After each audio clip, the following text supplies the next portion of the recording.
Joe, you're running for re-election. Tell us why you're running for re-election. Because I think it's time to return real leadership to District 78.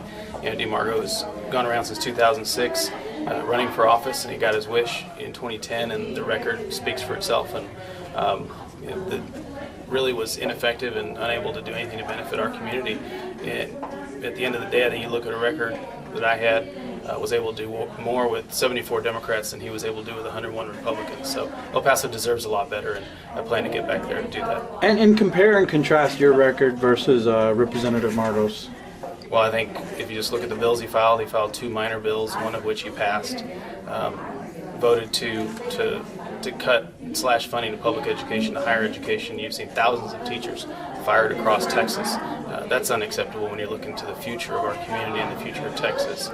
Meanwhile, when I was there, we really passed major legislation. We changed the way street gangs and prison gangs are gone after here in Texas, and transnational gangs. We completely changed the way that our law enforcement attacks gangs and what they're doing in our state, as well as going out there and protecting victims. We went out and passed legislation to help specifically victims of domestic violence. So major laws we're able to do in a freshman session. It allowed me to be named Freshman Legislator of the Year by both the Mexican American Legislative Caucus and the Texas District and County Attorneys Association.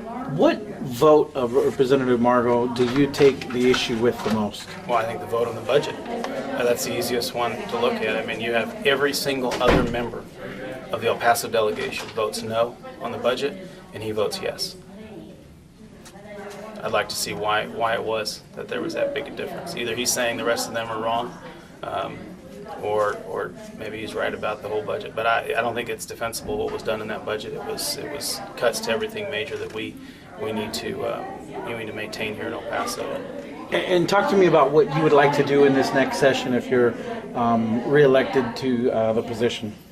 Well, we need to put that hard work ethic back in place for District 78. Someone understands what people are going through right now in El Paso and in Texas, and be serious about the legislation that we file and serious about our priorities here in El Paso. Clearly, Mr. Margot talked a lot about his connections, and those did nothing.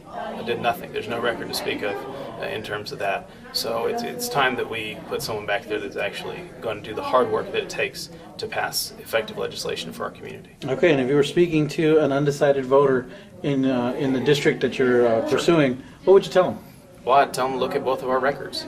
We've both been there. We both did one term in the State House. I'd tell them to look at both of those records and show them what the results were. They speak volumes, and I think if they looked at both those records, the choice would be obvious. All right.